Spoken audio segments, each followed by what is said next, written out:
Hello সবাইকে। তো আজকে আমি একটা নতুন ভ্লগ নিয়ে এসেছি। তো অনেক দিন আগে, এটা আমার একটা অনেক পুরনো ভ্লগ।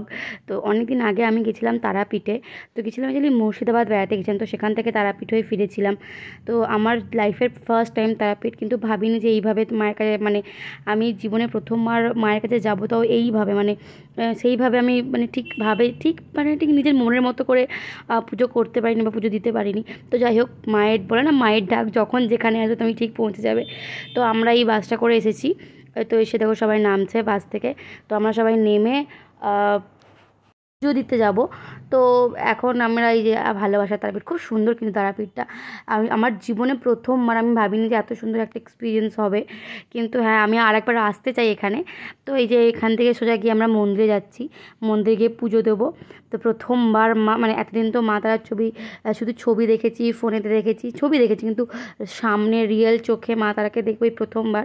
তো আমাদের পশ্চিমবঙ্গে যারা থাকি, আমরা মোটামুটি আমাদের তারাপীঠে যাওয়ার সবারই ইচ্ছা হয় যে মায়ের কাছে একবার যাব।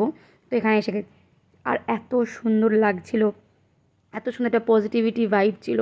তো আমি আসার পর, কিন্তু বিষয়টা কি, আমি এমনভাবে এসেছি যে আমার ঠিকঠাক পোষালো না, মানে ঠিকঠাকভাবে পুজো করতে পারিনি। তো এখানে ডালা ফালা কিনে আমরা ঢুকে পড়েছি, লাইনে দাঁড়িয়ে আছি। আর সবথেকে বড় যে সেদিনকে শনিবার ছিল, শনিবারে মা তারার পুজো হবে। দেখো আমাকে কেমন লাগছে।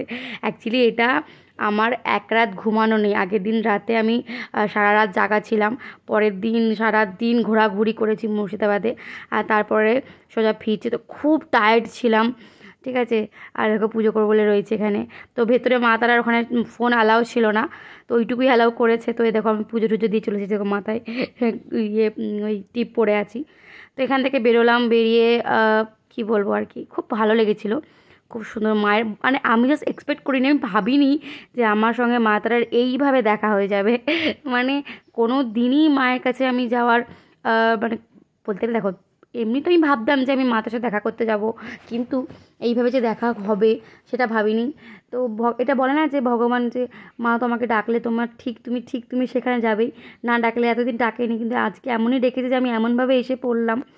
তো যাই হোক, অল থ্যাঙ্কস টু মাই বর মশাই। উনি আমার বরের জন্যই এটা সম্ভব হয়েছে, কারণ ওই অ্যাকচুয়ালি বেশি করে জোর দিচ্ছিল যে তারাপীঠে যাওয়ার জন্য, যদি কিনা কখনো যায়নি। তো সেই জন্য। তো এখানে খুব সুন্দর, এখানে হচ্ছে সেই শ্মশানটা। এটা নাকি শ্মশান ছিল আগে। তো এখানে নাকি সাধক মামাকাপা মানে তন্ত্র সাধনা তন্ত্র, যাই হোক আমি এখন সব কিছু বলতে চাই না, আমি জানি না তো কিছু। তো যাই হোক, পুজো টুজো করে নিয়ে সেখানে ওই যে প্যারা কেনা হচ্ছে, প্যারা কিনছে বাড়ির সবার জন্য। তো সবার জন্য প্যারাটা কিনে আমরা এবার ফিরে পড়বো বাড়ি। আর আমাকে দেখতে খুবই খারাপ লাগছিল, কিন্তু কী আর করা যাবে। যাই হোক, তো দেখা হবে তোমাদের সাথে আবার কোনো একটা ছোটোবেলা ভ্লগে। তো টাটা, দেখা হবে নেক্সট ভ্লগে। বাই, সবাই ভালো থেকো।